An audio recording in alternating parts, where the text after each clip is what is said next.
Buenas noches. Desde Cátedra Arguedas de la Facultad de Letras de la Universidad Nacional Mayor de San Marcos, les damos la bienvenida a Cancha Risparaj, Diálogos Contemporáneos Arguedianos.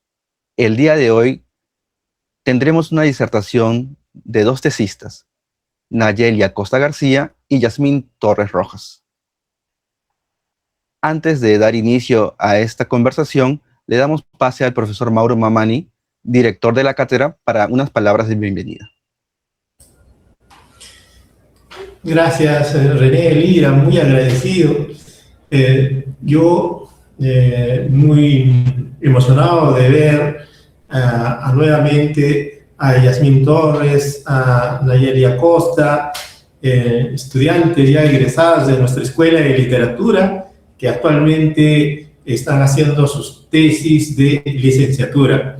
Y ambas tesis están vinculadas a la obra de José María Arguedas. En el caso de Nayeli, del caso de Yasmín Torres, vinculada a la narrativa, y en el caso de Cristel Nayeli Acosta, vinculada a la poesía, ¿no? Entonces, miren, ambos géneros empiezan a converger, a juntarse. Yo quiero agradecerles por haber aceptado esta invitación y por compartir sus investigaciones, sus avances en el desarrollo de sus tesis. También agradecer a todo el equipo de la Cátedra Arguedas, de los jóvenes que están llevando a cabo estos trabajos, como Axel Anicama, la señorita Lucía Vélez, la señorita Beatriz Cano y todos los que nos acompañan en la sala, pero también nos siguen en los medios por donde transmitimos, como el caso del Facebook y nuestro canal de YouTube de nuestra cátedra José María Arguedas de nuestra Universidad Nacional Mayor de San Marcos. Así es que les agradecemos mucho, señorita Yasmín Torres y Nayeli Acosta. Bienvenidas y a continuar con este evento maravilloso. Gracias, René. Muchas gracias, profesor. Queremos recordar a todos los participantes que la convocatoria para el Coloquio Internacional Dioses y Hombres de Huarachirí a 60 años de la traducción de José María Arguedas está abierta. Pueden enviar sus sumillas a partir del 15 de junio. Asimismo, los invitamos a seguirnos en nuestras redes sociales de Facebook y YouTube para ver nuestras próximas actividades. Ahora pasaremos a presentar a nuestras ponentes. Yasmín Yamilet Torres Rojas es egresada de la carrera de Literatura de la Universidad Nacional Mayor de San Marcos. Es especializada en memoria, tradición oral y narrativa quechua de comunidades originarias. Es miembro de Es Andino y Aguas Cuna. Además, es coautora de diversos artículos como Sumaj Guillacuicuna. Con trayectoria como organizadora y moderadora en encuentros internacionales sobre literaturas indígenas, centra su práctica en la planificación de proyectos culturales y en la puesta a valor de la herencia oral. El día de hoy nos acompañará con la lectura de su tesis de los Opas a la Curcu, la noción andina de Illa en 3 novelas de José María Arguedas. Por otra parte, Nayeli Cristel Acosta García es bachiller en literatura por la Universidad Nacional Mayor de San Marcos, difusora cultural, editora e investigadora independiente. Sus intereses académicos comprenden la poesía quechua, los estudios sobre cultura impresa y filología. Durante sus años universitarios trabajó con el grupo de investigación Es Andino. Ha sido seleccionada como Teaching Fellow en Hamilton College, Nueva York, Estados Unidos, para el periodo académico 2026-2027, donde se incorporará en el Departamento de Estudios Hispánicos en agosto. El título de su tesis es Hacia una edición crítica de la obra poética de José María Arguedas. Queremos dar el inicio de este diálogo con la presentación de los Opas a la Curcu, la noción andina de Illa en 3 novelas de José María Arguedas, de Yasmín Torres. Muy bien, buenas noches a todos. ¿Se me escucha? Sí, correcto. Vamos a dar inicio. A ver, me dan un segundo para que pueda compartir un material de apoyo. Espero que se pueda visualizar. Sí, perfecto. Muy bien, gracias a todos. Ante todo, pues como siempre, agradecer a la invitación tan fraterna de la Cátedra Arguedas. Igualmente saludar a todos los que nos están escuchando, ¿no? En directo y luego pues ya cuando esté subido en nuestras redes sociales, ¿no? El día de hoy les voy a presentar un avance con paso firme de esta investigación tan importante que fue resultado de una constante revisión bibliográfica sobre la narrativa de José María Arguedas, ¿no? Un autor más contemporáneo de lo que quizá algunos imaginamos. Él, mediante sus personajes, principalmente marginados, subalternos, nos invita a quizá revisarlos o a mirarlos de otra manera, ¿no? No simplemente como víctimas, sino como fuerzas de resistencia viva. Y estos son el caso de los Opas y de la Curcu, específicamente el Opa Mariano, la Opa Marcelina y la Curcu Gertrudis, ¿no? 3 personajes violentados en sus respectivos universos, personajes sometidos, oprimidos por una clase social dominante, ¿no?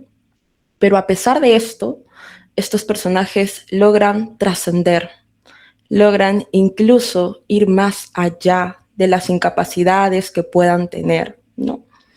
Son depositarios de una gran fuerza capaz de transformar, capaz de hacer cuti en sus respectivos universos, en sus respectivas tramas, ¿no?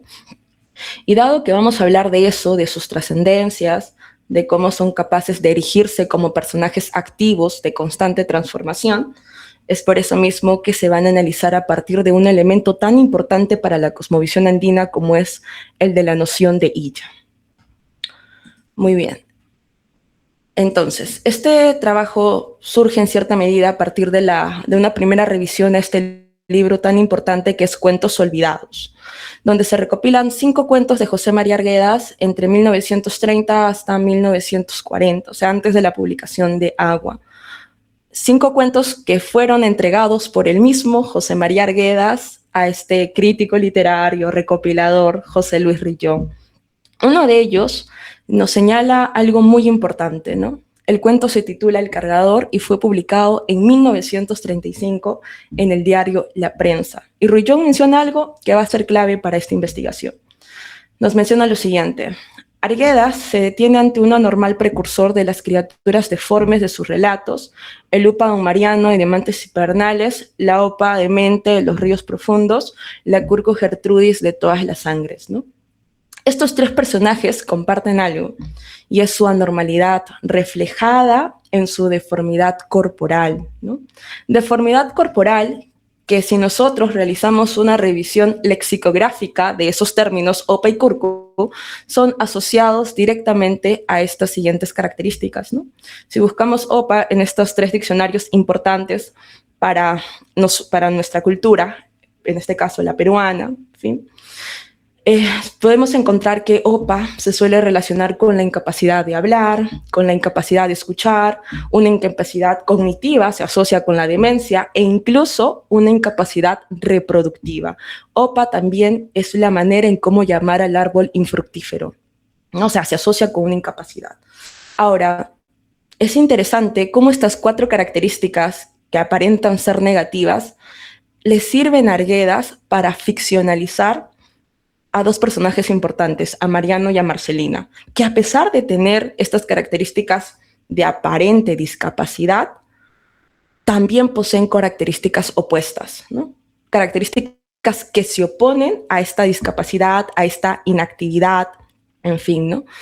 En sus respectivas obras se erigen como personajes de constante transformación y transgresión, que eso es importante. Así como nosotros podemos realizar una revisión lexicográfica que es parte, ¿no?, de una metodología, en fin, también tenemos que hacer una revisión testimonial para darnos cuenta de la vigencia de esos términos, ¿no? En este caso, dos testimonios que fueron recopilados durante mi época de pregrado, que es de la señora Mariana Rodríguez y de Gludelia Blas, ¿no? Ambas corroboran la idea de los diccionarios, que sí OPA se relaciona con la discapacidad, pero quisiera tomarme unos minutos para hablar sobre específicamente el testimonio de Gludelia Blas, porque ella nos habla de un OPA con nombre propio que se llamaba Wiri, y que este OPA, a pesar de que no podía hablar, no podía escuchar, era un OPA que ayudaba mucho a la comunidad, ¿no? Era muy servicial, muy trabajador, en fin, ¿no? Tanto que trabajó para una señora llamada Doña Julia, y esta mujer que vive en el OPA, en cierta medida, pues incluso un ser de su propia familia, lo llegó a involucrar hasta en su familia, pues siempre le agradecía bastante, ¿no?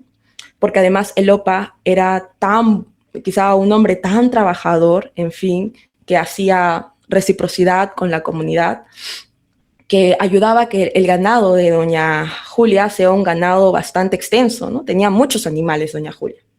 Pero sucede un caso, un momento muy trágico de que Wiri, este OPA, fallece. Y esto lleva, por consiguiente, a que en primer lugar Doña Julia llore la partida del OPA en su velorio como si hubiera sido de su familia, ¿no? Como si hubieran tenido un lazo sanguíneo, ¿no? Y además, Doña Julia se da cuenta que su ganado disminuye luego de la muerte del OPA, ¿no? Podemos observar ya aquí cómo incluso la muerte de esta persona, que es viva, porque estamos hablando de un testimonio y no de una ficción, puede transformar, ¿no? Puede transformar, en este caso, a Doña Julia, ¿no? De un momento donde había, pues, en este caso, gran prosperidad porque tenía muchos animales, a un momento de escasez, luego de la muerte de esta persona, ¿no? Asimismo, si buscamos en la lexicografía la palabra curcu, vamos a encontrar de que se relaciona con la parte superior del cuerpo humano, ¿no? Con el tronco humano, ¿no? Específicamente con el cuello, ¿no? Curcu está relacionado con la joroba, con una persona que anda así agachada, que incluso no tiene cuello, en fin, ¿no? Podríamos estar hablando nuevamente de una deformidad corporal, al igual que en el caso del OPA, ¿no? Ahí tenemos una discapacidad con que no pueden hablar, y en el caso de la curcu, no tiene cuello o tiene una joroba demasiado abultada, ¿no? Pero como ya les he ido comentando, pues Arguedas nos invita a reflexionar, ¿no? Por eso les decía que era un autor tan contemporáneo, ¿no? Nos invita a preguntarnos qué es la discapacidad para la sociedad actual, ¿no? Si solamente se asocia a la marginalidad, a la lástima, en fin, a la carencia, a la exclusividad, ¿no? Porque los personajes que construye Arguedas van en contra de, digamos, esa manera clásica, tradicional, simplista de ver a la discapacidad, ¿no? Muy, muy simplista, ¿no? Él, en resumen, nos enseña a quitarnos, digamos, las gafas occidentales, de simplificar las discapacidades y quizá ponernos gafas que estén empapadas de la cosmovisión andina, ¿no? Una cosmovisión donde los opas, los tontos, los mudos, en el caso de la curcu, ¿no? Las personas jorobadas, no son enfermos, sino por el contrario, son algo que vamos a llamar illa, ¿no? Son illa, son manifestaciones de lo sagrado, son contenedores de una energía cósmica, están tocados por el rayo, por ende son diferentes, ¿no? Ahí tiene que ver la normalidad, ¿no? Pero asimismo, como son diferentes y están tocados por el rayo, son como un puente hacia lo divino, ¿no? Y esto que he señalado, pues no es algo propiamente nuevo que yo esté proponiendo, sino que es algo que José María Arguedas ya había escrito, ¿no? Había reflexionado en sus investigaciones antropológicas, ¿no? Principalmente estos dos artículos que creo que resumen muy bien Illa, ¿no? ¿Qué cosa es Illa para las comunidades andinas y obviamente para José María Arguedas también, ¿no? Este clásico artículo del Zumbaiju, publicado en Letras Peruanas, pero que luego es incorporado en el capítulo 6 de Los Ríos Profundos, donde nos habla que el Illa es un ser que se relaciona con lo sonoro, ¿no? Porque hay un vocablo que es el Liyu, Tankayu, el Pinkiyu, que son elementos musicales con lo sonoro, pero también con lo visual, con la luminosidad. Una luminosidad menor a la solar, me refiero a una luminosidad entonces lunar, ¿no? Por ejemplo, pensemos en Quilla, ¿no? En quilla, en la idea de la luna, ¿no? Y ya cómo está presente ahí. Y este término, ¿no? Este vocablo que es illa, que se relaciona con lo sonoro y con la luminosidad, también tiene un propósito, ¿no? Y menciona Arguedas que los seres illas son seres que ocasionan profundos cambios, radicales, en grado sumo, dice él, ¿no? El bien o el mal en grado sumo, la muerte o la resurrección, menciona Arguedas, ¿no? Mientras que en la incorporación del toro a la cultura indígena, que es otro artículo que publica Arguedas, pero ya en el año de 1951, en la revista Trilce, él se explaya un poco más, expande el significado que había dado anteriormente sobre ella, ¿no? Porque se publica un mes después, si nos damos cuenta, y menciona quiénes también pueden ser illa, ¿no? Ya empieza a clasificar quiénes son illas. Illas pueden ser animales, pueden ser vegetales, pueden ser personas, pero con deformidades. Illas pueden ser piedras también, ¿no?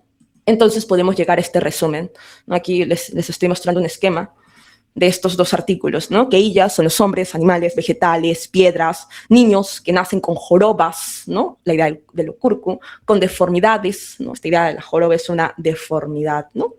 Ahora, estas illas, que ya por lo que vemos están muy relacionados con opas y curcus, pues menciona Arguedas que no son totalmente divinos, no tienen un componente divino en efecto, y ahora lo voy a señalar, ¿no? Pero no son completamente divinos.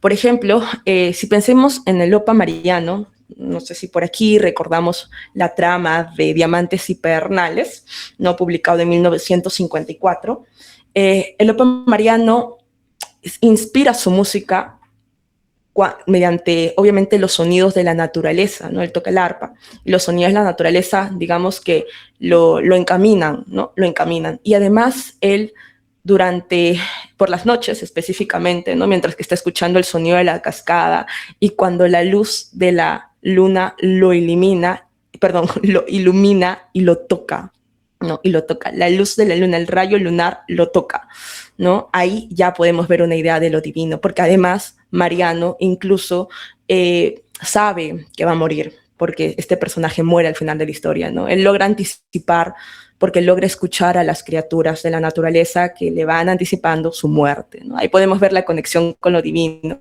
con la conexión de esta energía que está envuelta en la naturaleza, ¿no? Ahora, en el caso de Marcelina, ¿no? La opa, ella es constantemente en los ríos profundos llamada criatura de Dios, ¿no? Criatura de Dios.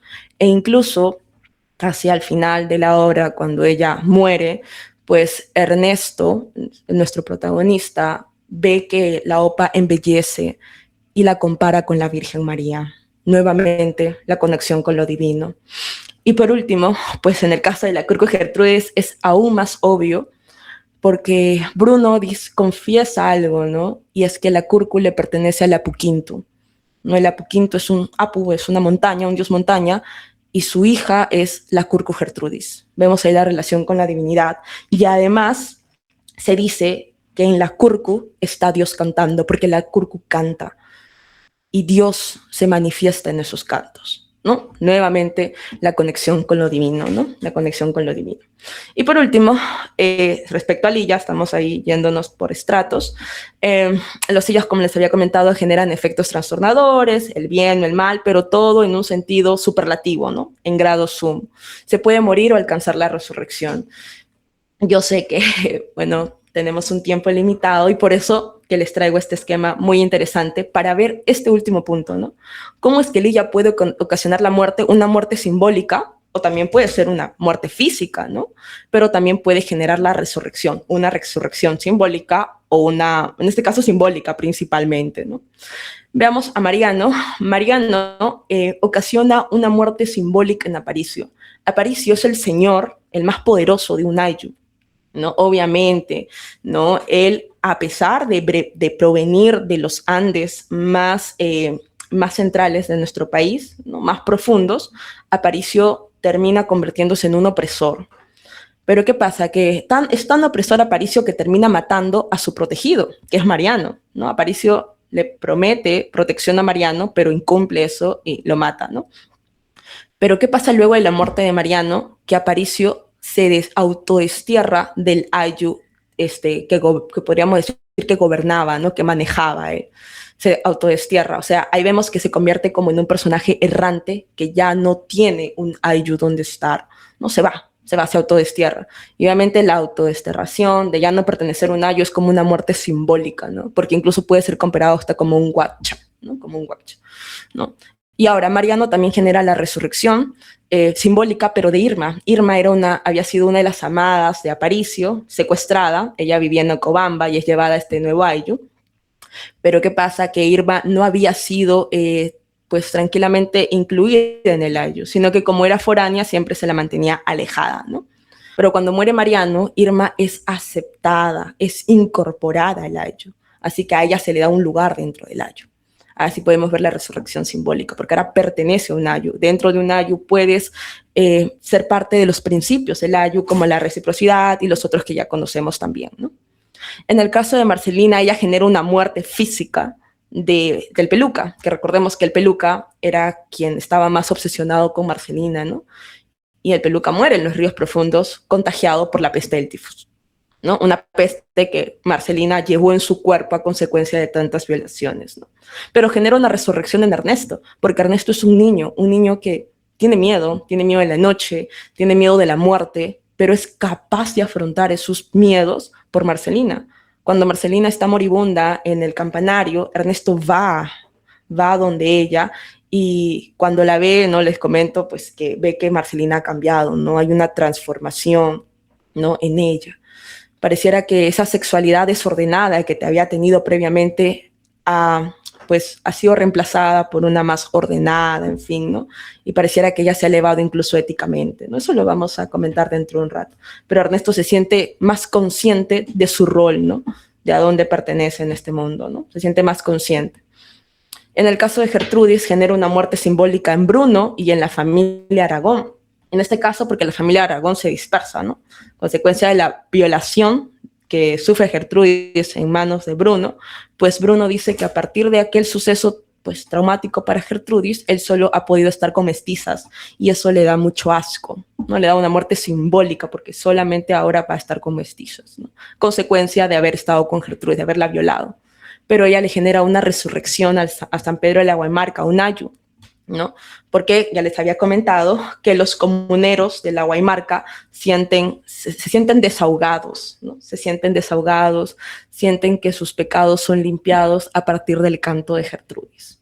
Así que podemos ver entonces nuevamente cómo se confirma que estos tres personajes sí cumplen la función de ella, ¿no? Cumplen la función de ella. Y bueno, ya para terminar aquí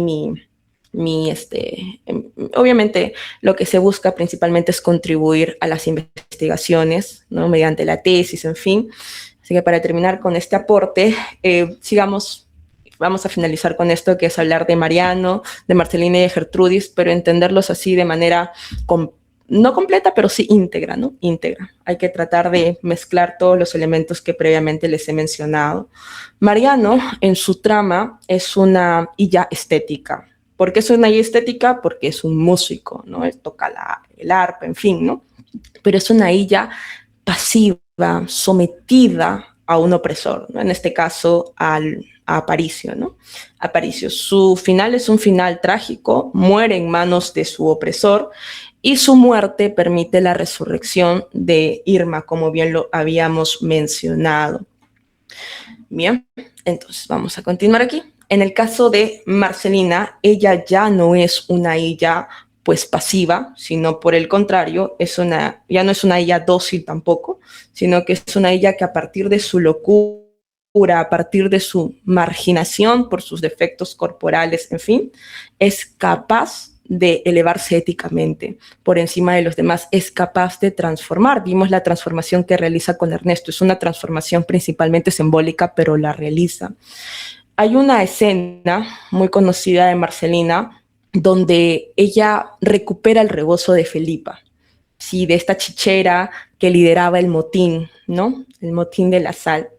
¿Qué pasa? Que nosotros, no sé si es interesante este punto al menos, pero Marcelina realiza un acto heroico al recuperar ese rebozo.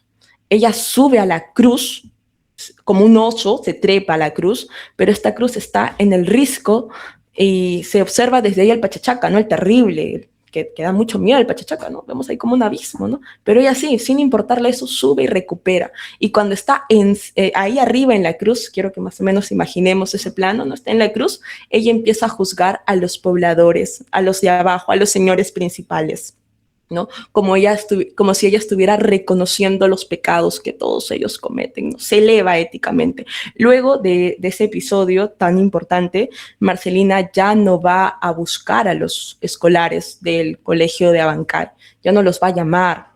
Por el contrario, su sexualidad va a ser más, ya va a ser más ordenada, en fin, ¿no? Y eso Ernesto lo sabe reconocer.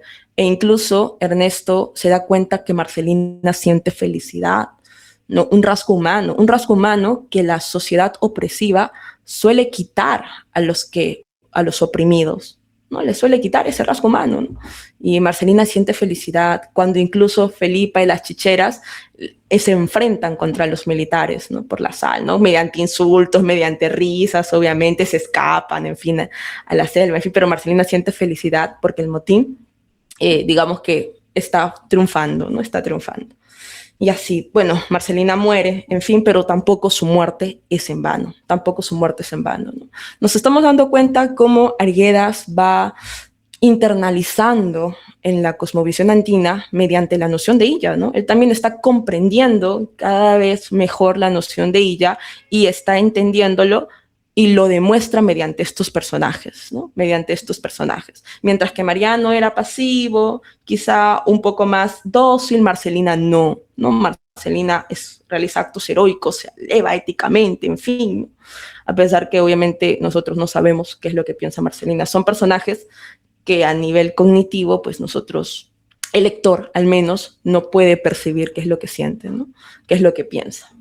Pero en cambio Gertrudis ya es, digamos, una manera más perfeccionada de la illa, ¿no? De la illa, ¿no? En la Curcu Gertrudis. Porque la Curcu tiene voz en primer lugar. Tiene voz. Ella no es cobarde, es valiente y lo demuestra frente a Anto, ¿no? Le dice que no tiene miedo a la muerte, no tiene miedo a morir, ¿no? Ella, al igual que los otros dos personajes, también tiene una sensualidad, no tiene una sexualidad, se le relaciona a los personajes y ya se les relaciona con la sensualidad, ¿no? Es también interesante analizarlo, pero eso será para otra ponencia, quizá para Dioses y Hombres de Huarochirí, ¿no? Quizá para ahí, para relacionarlo con algunos dioses importantes, ¿no? Pero sí, Gertrudis nuevamente con la sensualidad. Ahora, ella, como les había comentado, tiene voz, ella canta y tiene mucha agencia, al menos para el pueblo de San Pedro de la Guaymarca, ¿no? Ella podríamos decir que representa así como la cultura andina, ¿no? Que ella, en comparación con los otros dos personajes, sobrevive al final de su historia, ¿no? Sobrevive, ¿no? Y ella se enfrenta a la modernidad, ella logra escuchar algo, que logra escuchar el río subterráneo, ¿no? Ese río simbólico que ya en el apartado de las conclusiones les iré comentando, ¿no? Ahí está, ¿no? Entonces, a modo de reflexión, y por qué les comentaba que Arguedas es un autor tan contemporáneo, ¿no? Porque actualmente vivimos en un mundo que sigue marginando lo diferente. Pensemos en el contexto político que vivimos, ¿no? En un contexto donde se cree que hay personas que valen menos que otras, ¿no? Y bueno, ¿no? Entonces se sigue marginando lo diferente. Entonces, volver a Arguedas es reencontrarse incluso con los cuerpos más periféricos, como los cuerpos de las sopas y de la Curcu, ¿no? Estos cuerpos que son testigos, que donde reside, donde son depositarios, donde se almacena la verdadera energía, ¿no? Una energía cósmica que busca transformar la sociedad, ¿no? Así, la cultura andina y las identidades subalternas impuestas, obviamente, no pueden ser entendidas en la actualidad como un museo del pasado, ¿no? El ser ya no lo demuestra, ¿no? Sino que debemos de poder entender que por el contrario hay vida ahí, ¿no? Hay una fuerza viva, ¿no? Que resiste y que sobrevive, así como Gertrudis, al final de la historia, ella sobrevive, ¿no? Es un ser ella que sobrevive. Ella, quien escucha el río subterráneo, ¿no? Que ha empezado a crecer, que es el símbolo del pueblo indígena, que ha despertado, que se ha organizado, como lo vemos actualmente, y ha comenzado a entender el camino de la liberación, ¿no? Afirmando todos a una sola voz, a una voz de todas las sangres, Kach Kaniraj. Bueno, eso era la ponencia que quería brindar para esta noche. Espero que sirva para un diálogo, igualmente a Cristel, escucharla y poder comentar sobre eso, ¿no? Sulpaique.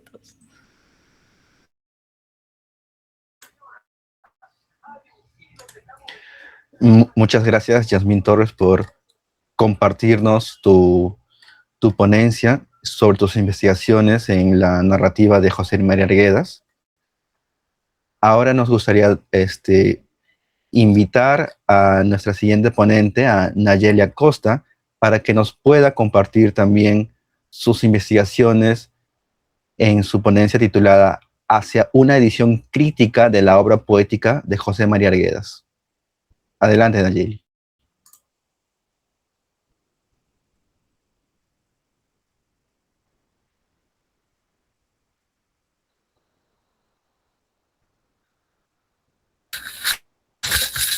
Sí, buenas noches. ¿Qué tal? ¿Pueden ver mi pantalla? Sí se puede ver. Genial, muchas gracias por la confirmación.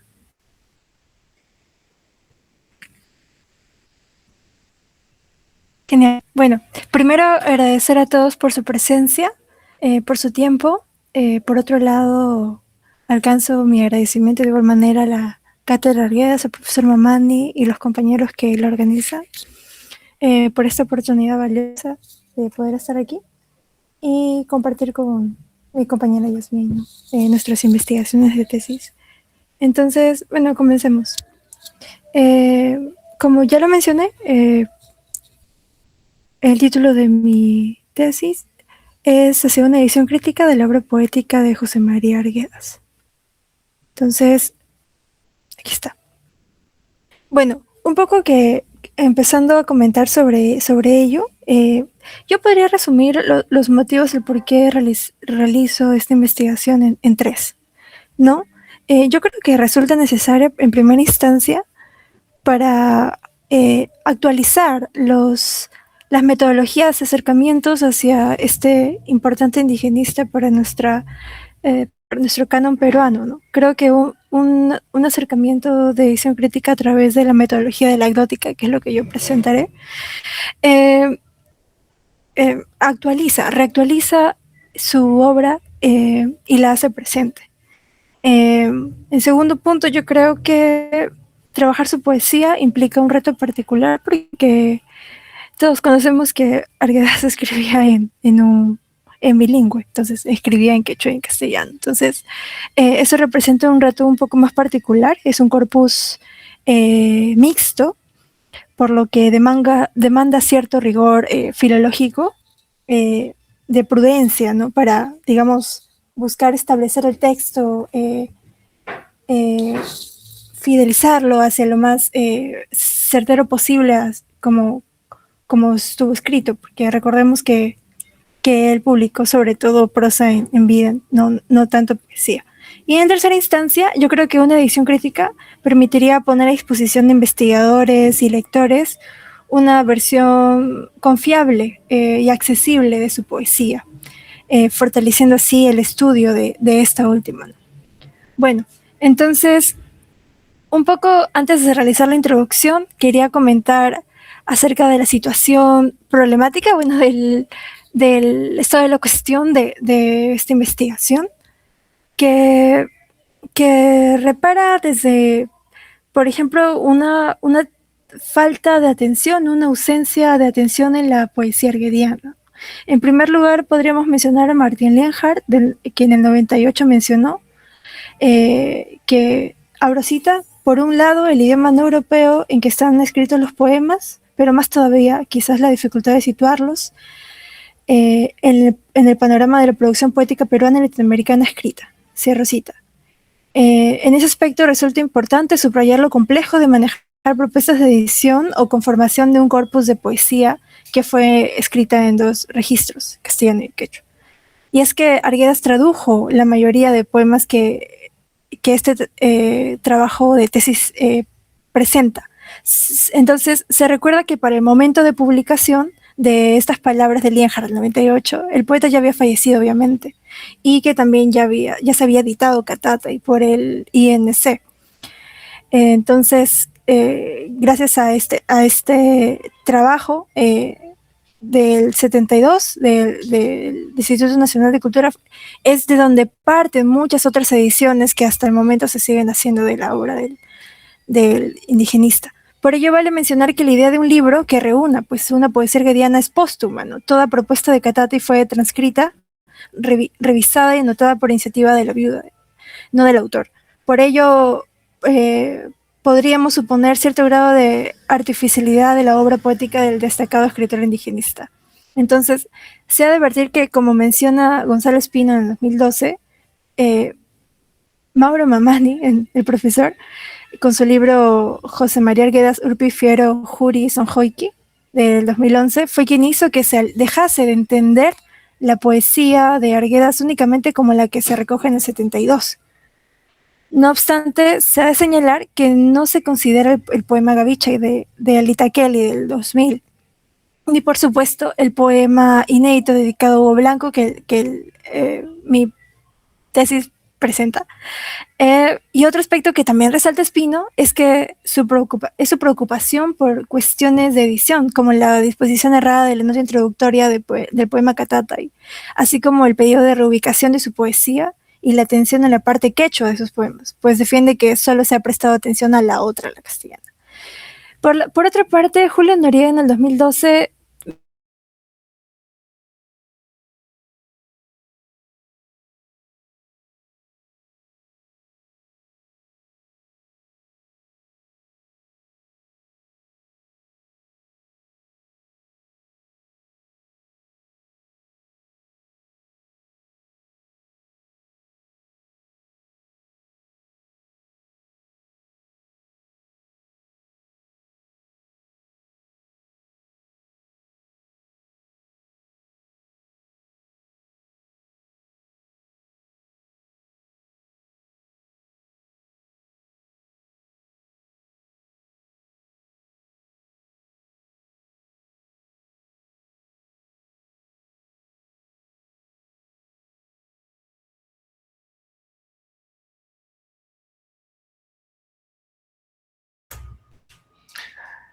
Al parecer nuestra ponente Cristel Acosta está teniendo problemas de conexión.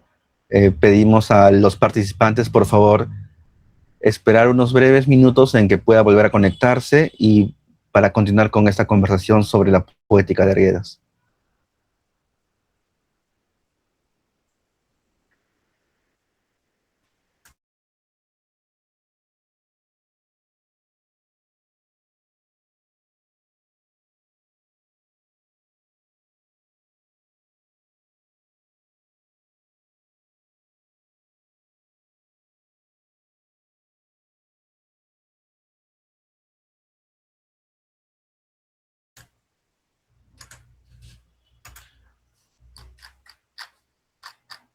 En este entretiempo queremos avisar a todos los participantes que la convocatoria para el Coloquio Internacional Dioses y Hombres de Huarachirí a 60 años de la traducción de José María Arguedas se encuentra abierta.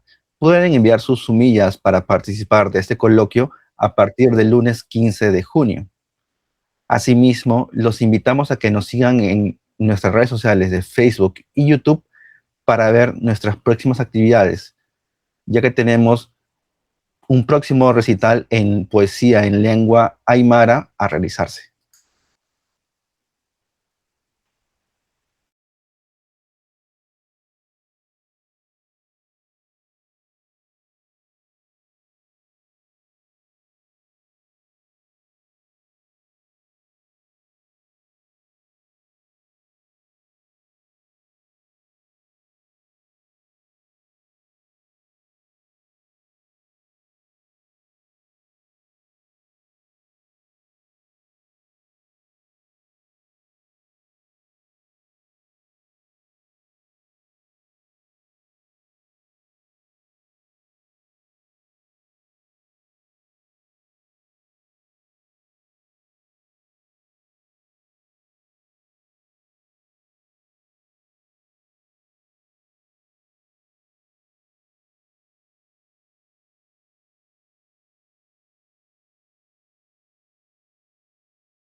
Valle Quispe le pregunta a Yasmín, ¿hay un proyecto sobre la enfermedad y sensualidad en los personajes femeninos en la obra arguediana? Bueno, muy buena pregunta. Un proyecto tan completo no existe, porque creo que más allá de un trabajo de investigación, eso requeriría como mínimo la publicación de algún libro o incluso un análisis por tomos, ¿no? Lo que he podido encontrar hasta el momento, ¿no? Luego de haber realizado ya mi estado de la cuestión para la investigación, son artículos principalmente centrados en los protagonistas de las obras, ¿no? El género femenino sí ha sido, considero, bastante olvidado por la crítica literaria, ¿no? Y si hago referencia a estos tres personajes específicamente, quizá el más olvidado ha sido el último caso, y es de la Curcu Gertrudis, ¿no? Ha sido olvidado. Las investigaciones, principalmente, repito, se centran en el análisis de protagonistas, análisis temático principalmente relacionado a lo social, más no a la sexualidad. Y eso, ¿no? Eso principalmente. Ok, muchas gracias, Yasmín. Creo que tenemos otra pregunta de la compañera Lucía Vélez. Sí, me preguntaba de qué manera la resignificación de la enfermedad en la cosmología andina ha en sí cambiado la sociedad andina contemporánea. Muy bien, excelente pregunta, Lucía. Es que, claro, nosotros, en nuestra mayoría criados a partir de una educación occidental o una mirada occidental, vemos a los personajes, en este caso ficcionales, que contienen algún tipo de enfermedad, discapacidad o incapacidad, como personajes que pueden ser simplemente víctimas, ¿no? Víctimas, simplemente estar en un estatus inferior, en fin, ¿no? Indefensas, ¿no? Creo que principalmente lo relacionamos con personajes indefensos, ¿no? Mientras que en la cosmogonía andina no es así, porque se suele relacionar la enfermedad como un resultado de alguna intervención divina, ¿no? Así que no podrían, pues, percibir que el enfermo sea un indefenso, sino que al contrario, ha tenido un contacto con el ser divino, ¿no? En este caso, en el caso de, por ejemplo, la Curcu, ¿no? Ella se menciona que explícitamente ha sido tocada por el rayo, ¿no? En este caso, ella es la que explícitamente se menciona eso, ¿no? Que cuando es encontrada por la matriarca de los Aragón, ella lo recoge de unos pobladores que tenían a esta pequeña, ¿no? Y había sido tocada por el rayo, en fin, y ella la recoge, ¿no? Pero por eso misma, porque ha sido tocada por el rayo. Porque, repito, la enfermedad no es asociado principalmente a una intervención divina, ¿no? A una intervención divina. Por ejemplo, incluso las imágenes que les mostré, ¿no? Los siameses en el mundo andino ha sido visto como algo extraordinario, ¿no? Incluso ha sido asociado con la idea de las huacas, ¿no? Incluso con la idea de las huacas, la idea de lo sagrado. Así que la enfermedad no ha sido visto como un castigo, sino al contrario, como un contacto con lo divino. Y es por eso que se entiende que no es un personaje que esté por debajo de algo, sino es un personaje que está almacenando demasiada energía al ver tenido esta intervención, ¿no? Este vínculo con lo divino, ¿no? Espero que haya respondido a tu pregunta, Lucía. Sí, muchas gracias. Tenemos otra consulta en el chat del en vivo en Facebook, que nos está acompañando un gran número de personas, afortunadamente.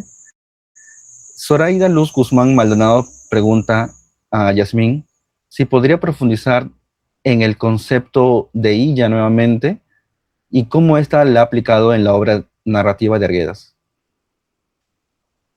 Excelente. A ver si puedo compartir. Siempre me apoyo del material que empleo. A ver, dime un segundo, por favor, que lo comparto. Dime un segundo.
Uy, pensé que ya estaba compartiendo, disculpen.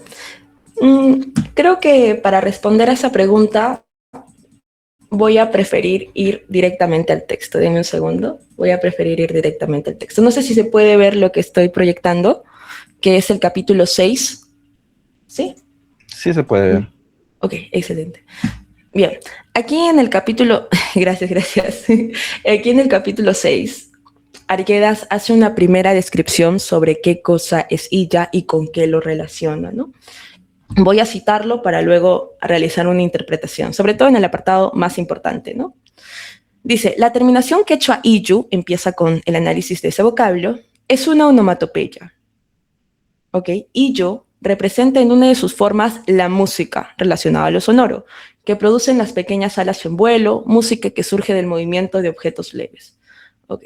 Ahora, este vocablo Iyu tiene semejanza con otra más vasta, con otra más extensa, como es Illa. Si nosotros buscamos Illa en los diccionarios, por ejemplo, el diccionario más moderno que es de Julio Calvo Pérez, Illa tiene diversas entradas, porque Illa es una palabra semánticamente polisémica, ¿no? Tiene muchos significados. Y este vocablo ya se puede relacionar con Illo, ¿no?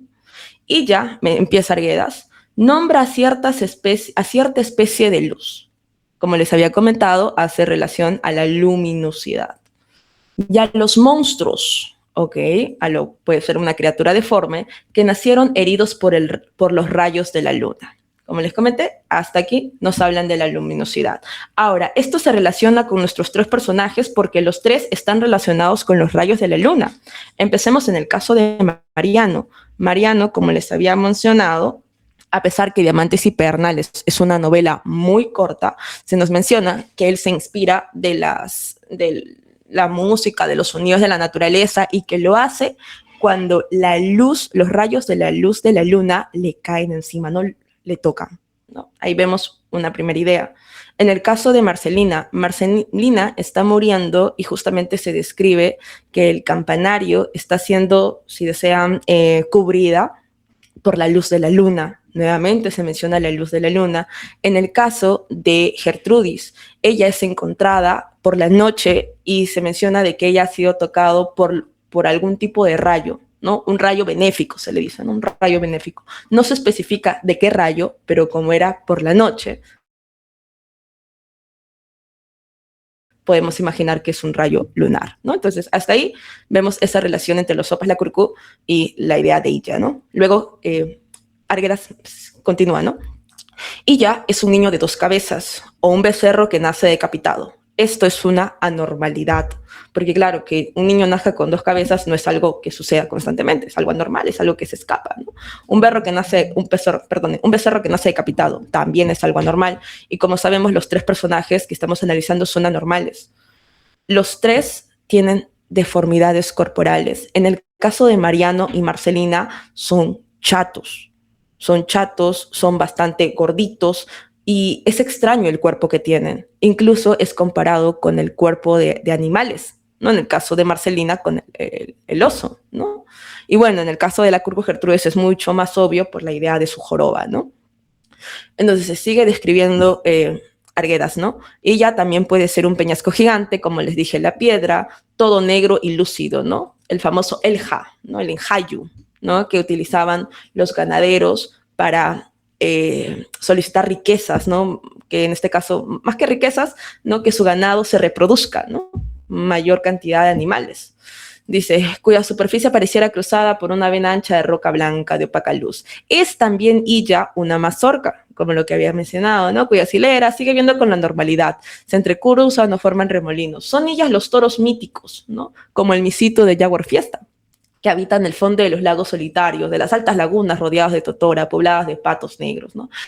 Todos los Illas, y aquí esta es la parte quizá que para mí trascendental de esta intervención antropológica que tiene Arguedas en su novela Los ríos profundos, donde nos dice lo siguiente: todos los Illas causan el bien o el mal, pero siempre en grado sumo. Tocar un Illa y morir o alcanzar la resurrección es posible. Esta voz Illa tiene parentesco fonético y una cierta comunidad con la terminación illo, con lo que previamente había dicho. ¿no?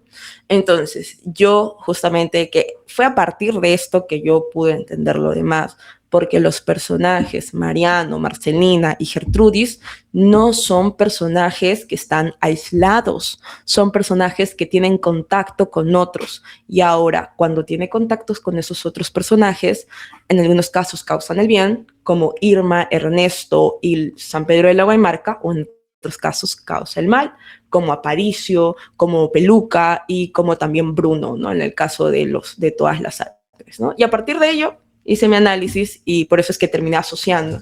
Y más aún cuando en el otro artículo que les comenté, que se titula, a ver un segundito, acá, que se titula Incorporación del toro a la cultura indígena, ahí Arguedas menciona explícitamente, disculpen, menciona explícitamente que ella es también los niños jorobados y deformes, ¿no? Hace esa mención de la deformidad explícitamente y de la joroba, ¿no?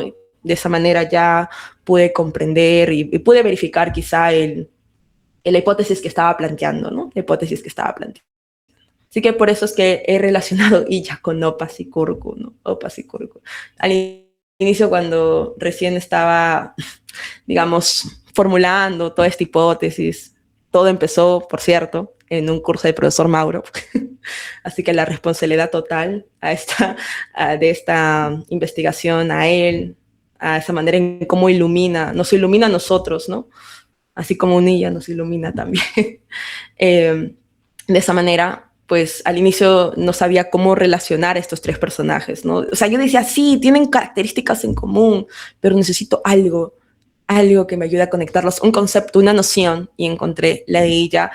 O creo que la noción me encontró a mí más que yo la encontré a ella, porque siempre estuvo ahí, ¿no?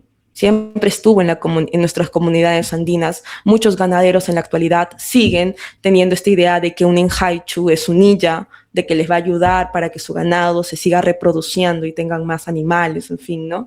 Arguedas ya había teorizado todo esto, solamente me tocó hacer revisión bibliográfica para descubrirlo, ¿no?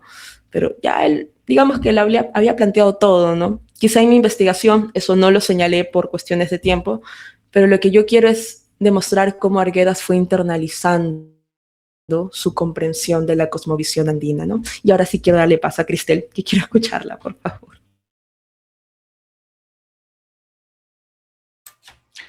Muchas gracias, Yasmín.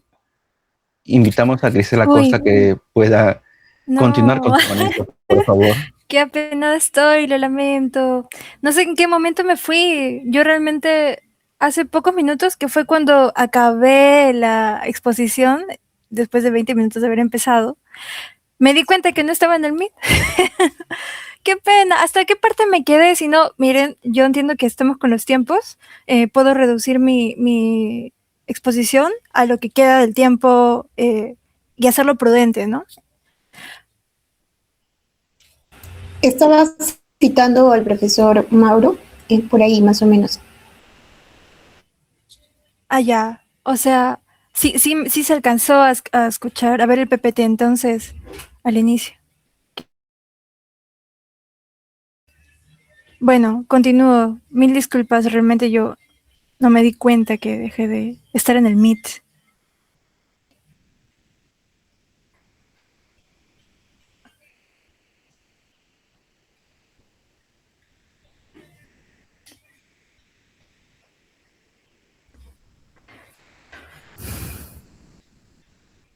Al inicio. De repente en este PPT me quedé. Sí, en ese PPT. Uy, muy al inicio. Ok, está bien. Bueno, entonces, ¿está bien que reduzca mi tiempo, sí? Para poder terminar. Claro, está bien. Sí, por favor. Muchas gracias. Bueno, para continuar, bueno, básicamente lo que presenté en la primera parte de la exposición fue la situación del estado de la cuestión, ¿no? Mencionaba al profesor Mamani, al investigador Julio Noriega, también de 2012, también el profesor González Pino, Martín Lienhardt, como principales fuentes de consulta, ¿no? Realmente esta tesis es un cúmulo de consultas todavía, por eso yo creo que la presentación de hoy es presentar los problemas que he encontrado, los problemas para ir dialogando sobre eso, ¿no? Porque es una cuestión bastante interesante. Bueno, mencionaba también, entre todo que en cuanto a ediciones críticas de la obra darguediana, no se cuenta con una de la parte lírica, sin embargo, sí de la prosística. Existen, por ejemplo, 2 libros, ¿no? La primera es Jepa Wiña, Siempre Literatura y Antropología, del 2009, la cual fue elaborada por Dora Sales. Sin embargo, entre las 2 propuestas de edición crítica prosísticas, esta es la que menos representa una edición crítica, puesto que es más que todo una pequeña muestra, una selección de la obra arguediana, literaria y antropológica, incluso es ensayística, en palabras de la autora, en la parte de la introducción. En otras palabras, es una selección particular de relatos, ¿no? Y ensayos del autor. La segunda propuesta es El zorro de arriba y el zorro de abajo, del 96, de Eve Marifel. Este resalta porque sí presenta este aparato mencionado de un corpus del aparato crítico, bajo la denominación Aclaración sobre las variantes, así como una advertencia editorial, bajo el nombre de Nota sobre el texto y nuestra edición. Por tanto, representa mi más importante antecedente en cuanto al formato de mi propuesta, que, como ya mencioné, es una edición crítica. Sí. Finalmente, como se ha de observar, ¿no? Según los investigadores que estuve mencionando al inicio, antes de que se me cortase, se ha reclamado una ausencia de un corpus de una poesía arguediana y también el descuido de esta por parte de la academia. Si bien se cuenta con la propuesta, por supuesto, del profesor Mamani en 2011, habría que considerar nuevos aportes, así como también la complejidad del objeto de estudio, la cual requiere un abordamiento un poco más especializado. Por tanto, aquí recae la importancia de esta propuesta, pues no existe una edición crítica de la obra de Arguedas. Entonces, básicamente mi pregunta de investigación fue ¿cómo establecer la inicial? ¿Cómo establecer una propuesta de edición crítica que recoja la producción poética completa de José María Arguedas, la cual es muy diversa, muy divergente también en cuanto a formas de tipos de publicación, materialidades incluso de publicación, porque incluso algunas se publicaron en cuadernillos, hasta maneras de dónde han ido a parar. Entonces es bastante curioso eso. Bueno, justo lo que estaba comentando, ¿no? Las características de mi objeto de estudio. Otra de las cuestiones aquí que tengo que mencionar es el tratamiento sociológico biográfico que se le ha brindado a la literatura por parte de la poesía, ¿no? En la poesía. Por ejemplo, los grandes aportes que ha realizado, es verdad, la biógrafa principal, Carmen María Pinilla,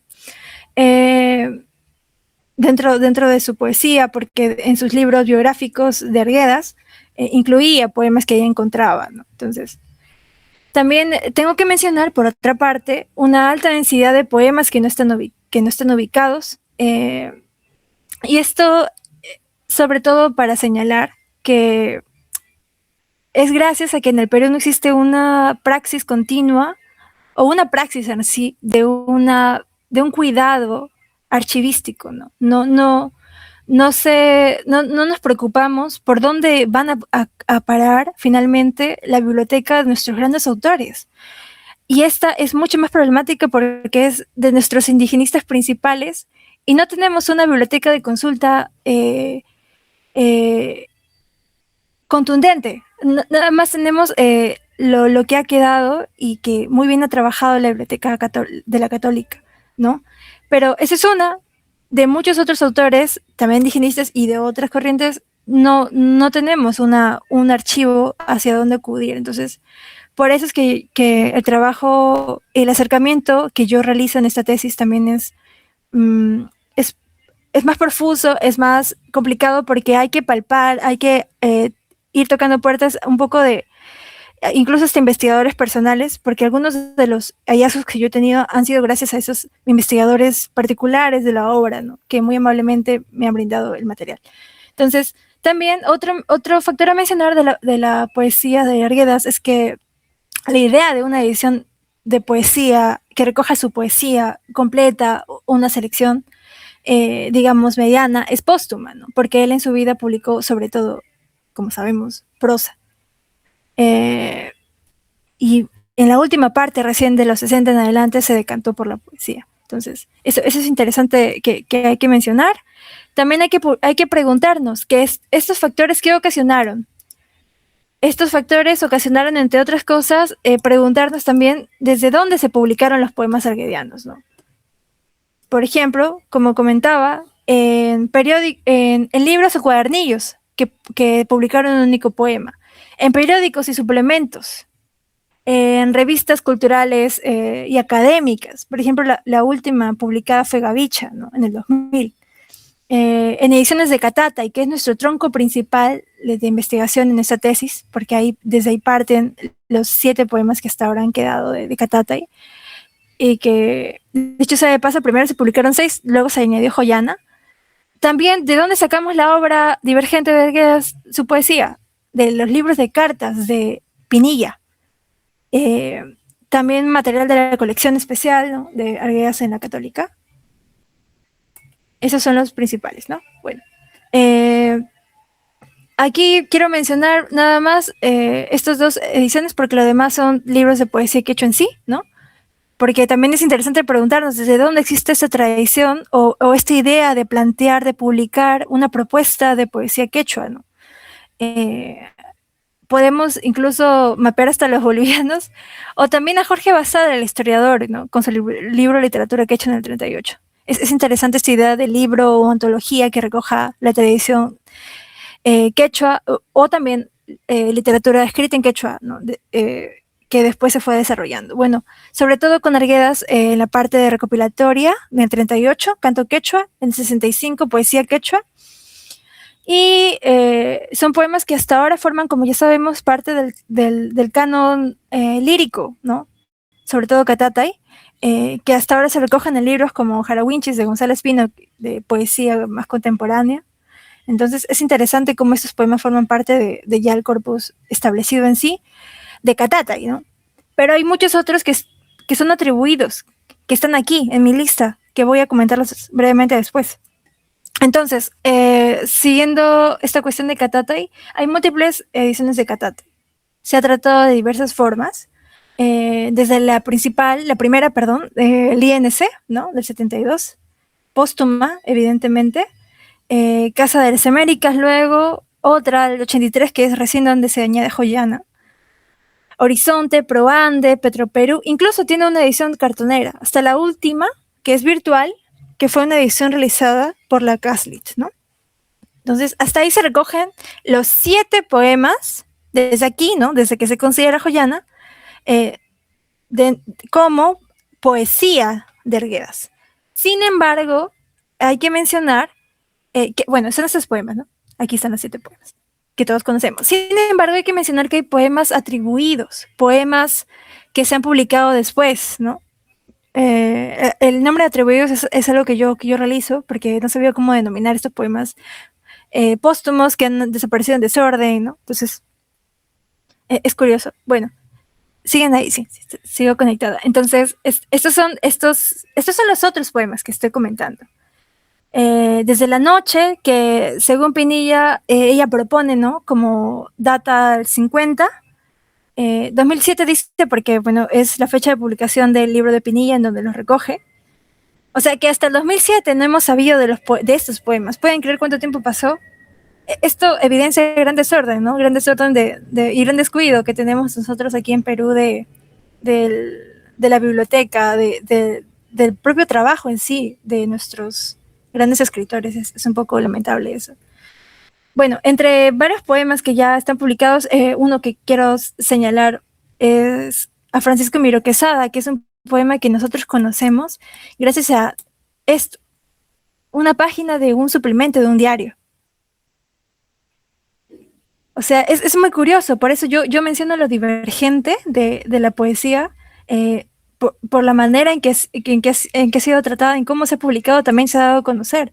Porque si es que Miró Quesada no lo publicaba aquí, comentando, ¿no?, después a Arguedas, Es que no se daba a conocer. Bueno, quiero subir. Ya. Bueno, como seguía mencionando, 2 cuestiones más de esta lista de atribuidos son, porque ya han sido mencionadas por el profesor Mamani, muchos de hecho, dicho sea de paso, Gavicha, que se publicó, perdón, aquí está mal, en el 2000, y estos 2 que son parte del trabajo de los hallazgos de mi tesis, lo que yo considero hasta el momento un pretexto, se llama Yawar Chapis Kundurum Muyuchkan, es el primero, y el segundo es Capitán Fabio. El primero, digo pretexto porque ya hay un poema así, ¿no? Que nada más cambia el verbo al final, que en vez de Muyuchkan es Wanyuchkan. Y Capitán Fabio, que sí, es un poema que hasta el momento no lo he encontrado datado en ninguna parte. Y es uno de corte político hacia Hugo Blanco, el gran amigo, en la última parte de su vida de Arguedas, ¿no? Y por eso es que también yo en mi tesis propongo que es de esta última parte de su vida, en donde obviamente estaría datado que fue escrito el cronotopo del poema. Y bueno, ya mencioné esto, un poco la diferente forma de donde fue encontrado. Por ejemplo, aquí no, yo añado esta cuestión del Yaguarjochapis, que lo acusa como Huañuchcan, lo menciona Carmen María Pinilla, pero está también en el otro Codex Únicos, que es, o sea, esta cuestión que les presento yo, que es otra manera de verlo. Y también, para seguir con esto, quería mencionar brevemente nada más el índice de mi propuesta de edición crítica, porque mi tesis es un poco distinta en el sentido de que es una propuesta de un libro de publicación. Entonces, señalar nada más que en la primera parte es un comentario sobre la tradición filológica en el Perú, que da paso un poco a la situación problemática de la obra arguediana, ¿no? Todos los que le he mencionado, allí está en la transmisión textual de la obra. Y la cuarta parte, el cuarto capítulo, es la parte principal de la edición, ¿no? Porque allí se compone per se la edición crítica, ¿no? Allí está la edición crítica en sí, el texto crítico, el aparato crítico y el índice, y la parte final los apéndices. Bueno, ahora sí, para pasar a un poco lo interesante, para ir cerrando con estos ejemplos que tengo. Este es el tratamiento, por ejemplo, de un poema que realiza Carmen María Pinilla o sea, es un tratamiento del poema que tiene ella, ¿no? Sobre todo quiero mencionar el paratexto de la parte inicial, porque ella tiene la costumbre de colocar el lugar de donde podía tener la procedencia el poema, y el año también de donde data probablemente el poema. Entonces eso es bastante interesante, porque de no ser así no podría haberse datado muchos poemas, pero también hay que acotar que hay otros que no están de una manera tan profusa detallados. Entonces ahí es donde entra la labor de un editor crítico para ir más allá, ¿no?, de lo que nos dice la edición. O sea, está bien, aquí es la parte obviamente transcrita, ¿no? Pero ¿qué nos hace pensar que no hay una palabra que se le pueda haber escapado a esta biógrafa tan acuciosa como es Carmen María Pinilla? ¿Saben por qué les digo esto? Porque algo que comentaba con el profesor Mamani es lo siguiente, que aquí sí pasó, no con Carmen María, quiero aclarar, sino en la primera edición completa de la propuesta lírica de Arguedas que conocemos, del 72, que les he mencionado, del Instituto Nacional de Cultura, porque esta edición no recoge 2 versos y también trueca, ¿no? Cambia de lugar otros. Entonces, ¿pero dónde? ¿Dónde lo hace? No lo hace en la parte castellana, lo hace en la parte quechua. Eso es interesante de comentar, ¿no? Porque la matriz común de Catatay, que conocemos del INC, digo matriz común porque es desde donde han partido todas las demás ediciones, contamina, gracias a esta cuestión del descuido, gracias a eso se contamina las ediciones siguientes, y entonces las ediciones de la Casa de las Américas, de Horizonte, de Sarita Cartonera, de Valdolomar, hasta la última de la Caslit, mantienen esa matriz contaminada. Allí es cuando cabe acotar, ¿no?, que esta es una versión diferente. La de primera edición que he podido acceder a ella gracias a la editora de la revista, porque esta revista, donde se publicó por primera vez Catatai, eso tiene que ser mencionado, tiene otra versión de la parte quechua. Como pueden ver, las diferencias recaen en el posible desconocimiento de la lengua indígena, amerindígena, ¿no? Del transcriptor en la versión del INC. Entonces, en el verso número 2, por ejemplo, tenemos Amakatataichu Diaki. Se omite, ¿no? Allí, respecto a la del INC, pero tampoco la revista del INC presenta el verso Warmikunapa Yaki Puyo Son Honman Tukuikuspa, ¿no? Que está más abajo. Entonces, no la presenta. Entonces, eso es interesante. Luego hay una modificación y rotación que les comentaba del lugar de los versos 15 y 16. Yarhasja Machahua Irunata Maskachkan. Aquí, ¿no? Respecto a la versión del 72, o sea, se ha rotado los versos. Asimismo, esto se condice, ¿no? Que se ha rotado y que también no está la otra parte que les comentaba con la versión castellana, porque lo que está aquí no se sustenta en la versión quechua, ¿no? En estos versos que les comento, ¿no? Entonces, por ejemplo, Urunata Maskachkan y Amaru Machahuay se condice con serpiente diosa y está buscando a los hombres. Entonces, eso es interesante, ¿no? Cómo se pierde esto gracias a cierto pues descuido, ¿no? De la parte quechua, es algo que mencionaba el profesor Gonzalo Espino, la atención que hay que prestar allí. Entonces, eso, bueno, aquí pueden ver el testimonio que les comento. El testimonio yo llamo así por la metodología de la ecdótica, que es esta versión, el manuscrito de Yawar Hachapis Muyuchkan, el que yo considero pretexto del otro. Entonces está por ahí interesante. Y ya para ir acabando, otro paratexto que también menciona Julio Noriega. Bueno, esto no lo menciona Julio Noriega, pero Julio Noriega menciona que hay que prestar atención a los paratextos. Y aquí hay un caso muy evidente, ¿no? Cuando yo imagino una edición crítica de la poesía hegeliana, yo imagino una nota a pie de página que comente por lo menos sobre esto. ¿Saben por qué? Porque aquí Arguedas muestra una acuciosa visión y una preocupación por su lector quechua. Este es un poema mecanografiado, como pueden ver. Es llamado a los doctores Hook, Dr. Kunaman Hayay. Entonces está interesante porque aquí menciona que en la línea 19 hay un pa, medio volante, o sea, medio suelto, que tal vez deba ir unido a Chirapayas. Entonces, pa, ¿no? Se le une el sufijo. Entonces, habría que consultar a un quechohablante. Entonces está muy interesante. También acá en la página 21 dice Urpitucunapa. Consultar si no será Urpitucuchacunapa. Entonces, también puede ser esta otra palabra, Urpitucunapa.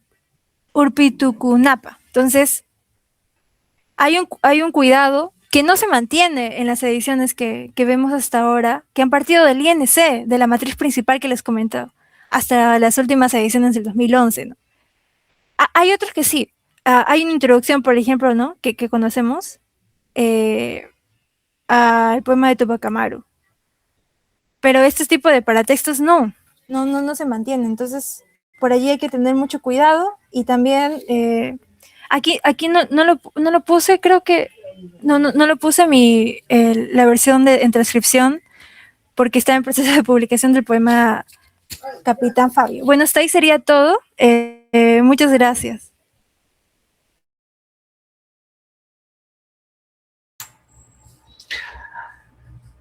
Agradecemos a Cristel por su ponencia. Hay algunas preguntas de parte del público que queremos hacerlas.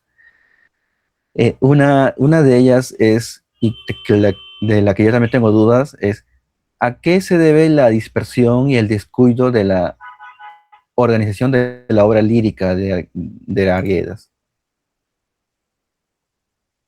Sí, muchas gracias por tu pregunta. Bueno, es que no solo en la parte lírica, sino también en todo el corpus en sí. Es que es una cuestión que nosotros todavía no tenemos, digamos, solucionada, cercada en nuestra literatura nacional.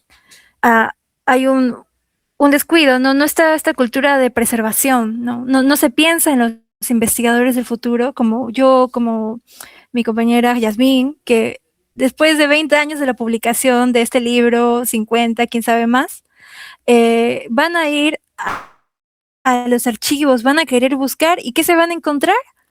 Que lastimosamente no hubo de repente un gestor cultural por parte ya sea del Estado, de alguna fundación que lleve el nombre del autor, ¿no?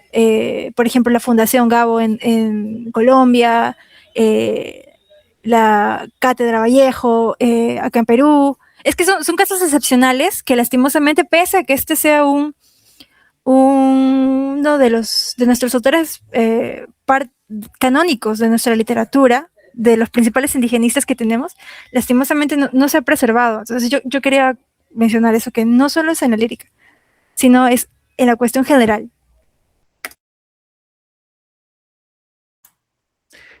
Tengo una última pregunta, cuando mencionas que son poemas atribuidos, ¿se refiere a que se duda de que si los escribió Arguedas o es otra el concepto que quieres desarrollar? Sí, bueno, es que para eso hay que realizar, digamos, un estudio, digamos, de caligrafía, porque el que yo he presentado, por ejemplo, el pretexto, sí ameritaría, ¿no? Digamos, yo pensaría poder presentar acaso un estudio caligráfico, ¿no? Que siga el perfil de la escritura manuscrita de Arguedas. Pero con otras cuestiones puede ser evidente, ¿no? Entonces, para evitar estas cuestiones de repente de interpelaciones que cuando se publique mi tesis podrían presentarse, yo preferí, y también por el consejo de un profesor, darle este nombre, atribuidas. Pero es evidente porque yo quisiera, mi idea es presentar las fotografías de la versión manuscrita cuando se tenga posible, ¿no? Si es que si es posible, como anexos de la tesis, para garantizar eso. Tengo un último comentario de Juan Valle Quispe que menciona: es saludable la revisión de las ediciones precedentes de la obra de Arguedas, en especial de su poesía. Ya Emilio Adolfo Westphalen criticaba el cuidado de edición de las publicaciones del INC, por ejemplo, de la obra poética de Luis Valle Goicoechea, y sugiere un par de preguntas.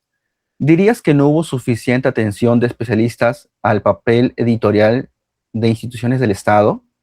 ¿Habría falta de herramientas en aquel tiempo, en los años 60, 70?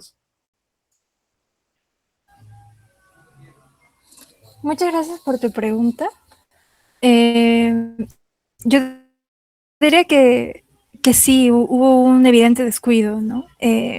Pero también hay que considerar que las cuestiones de la creación de un corpus, de una antología quechua, o sea, de la posibilidad de una literatura que sea quechua, que sea escrita en quechua, pero que también diga cosas de la cultura quechua, que sea quechua, ¿no? Que tenga esta identidad. No tiene mucho tiempo, ¿no? Darle ese nombre, entonces, digamos que los cuidados que hoy le daríamos son muy disímiles a los que en ese tiempo se les daba, ¿no? Era como la tradición, digamos, tener ese tipo de descuidos, ¿no? Entonces, y más, yo diría sobre todo en la parte que comentaba de Catatay, más en la parte quechua, porque es verdad que es muy difícil que una casa editorial, sobre todo nacional, como era el INC, ¿no? Pueda confiar, bueno, pueda contratar o preocuparse por encontrar algún diagramador o transcriptor quechua hablando que maneje el quechua también como registro, ¿no? Entonces, para evitar ese tipo de confusiones. Cosas que gracias a los avances de hoy en día, a la globalización, etcétera, diversas casas sí pueden permitirse, ¿no? Contar con un diagramador que conozca la lengua, o con un editor que no solo domine el inglés, sino también una lengua indígena. Entonces, eso responde también a los tiempos. ¿Y me recuerdas la segunda pregunta, por favor? Sí. A ver, la siguiente pregunta era si en esa época, en la década de los 60 o 70, tal vez habría faltas de herramientas, ¿no?, en el ámbito editorial para hacer un buen trabajo. Tal vez era como un problema de la época y no un hecho de que descuido necesariamente del Estado. Claro, claro, ¿no? También considerar bueno, yo diría que más que descuido, el autor lastimosamente ya no estaba, era una poesía que se publicaba bastante póstumamente. Eh, Nos dejan en 69 y este libro, Catatai, se publica en el 72. Entonces, por supuesto que hay que reconocer la voluntad de publicar este material que se desconocía por parte de Sibila, ¿no? Pero también hay que entender que acaso no tuvo ese acompañamiento, cuidado que cualquier autor le podría dar a su obra cuando se entera que va a ser publicada, y sobre todo alguien como Arguedas, ¿no? Entonces, este acompañamiento más cercano, diría yo. Entonces, y también el tratamiento biográfico que se le ha dado a su obra lírica, ¿no?, que comentaba con Carmen María Pinilla, ¿no? Esos acercamientos que son muy saludables, pero que también sería bueno, que es lo que presenta mi tesis un poco, es colaborar, brindar comentarios, brindar más preguntas sobre la parte literaria. Entonces, muchas gracias. Esa es mi respuesta. Muchas gracias, Cristel. Agradecemos a ambas ponentes por darnos a conocer sus investigaciones y auguramos que se publiquen pronto sus futuras tesis y trabajos para que los lectores de Arguedas puedan también conocer más sobre este universo y estas nuevas líneas de investigación que se están abriendo. Ahora doy paso a nuestra compañera Beatriz de Cátedra Arguedas, que nos dará unas palabras de despedida y cierre de este evento. Buenas noches con todos. Bueno, antes de concluir esta segunda edición de Cancharisparaj, Diálogos Contemporáneos Arguedianos, queremos expresar nuestro sincero agradecimiento a la compañera Cristel Acosta García y Yasmín Torres Rojas por sus disertaciones, sus investigaciones exhaustivas que han venido realizando, ¿no? Asimismo, agradecemos a todas las personas que nos han acompañado esta noche mediante la transmisión de Facebook. Los invitamos también a seguirnos en nuestro canal de YouTube para poder ver las diversas actividades que llevamos a cabo desde la Cátedra Arguedas. Extendemos también pues nuestro reconocimiento a esta cátedra dirigida por el profesor Mauro Mamani por impulsar y sostener estos espacios de encuentro y reflexión en torno a la obra de José María Arguedas, contribuyendo a mantener vivo su estudio y su vigencia en el presente. Que este intercambio nos anime a seguir reflexionando sobre Arguedas y sobre los múltiples caminos de lectura que su obra sigue abriendo. Asimismo, quiero invitarlos a todos los que nos están viendo a poder participar y enviar sus propuestas para el Coloquio Internacional Dioses y Hombres de Huarochirí a 60 años de la traducción de José María Arguedas, que estaremos recibiendo a partir del 15 de junio. Entonces, los invito a estar también atentos a todas nuestras redes sociales.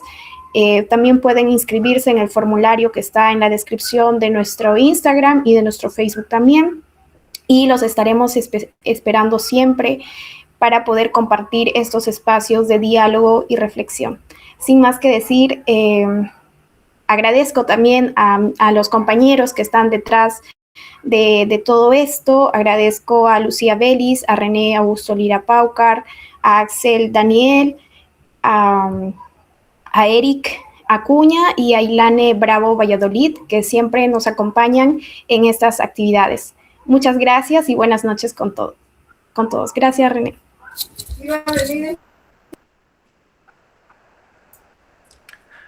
Muchas gracias. Muchas gracias. Hasta luego. Chao.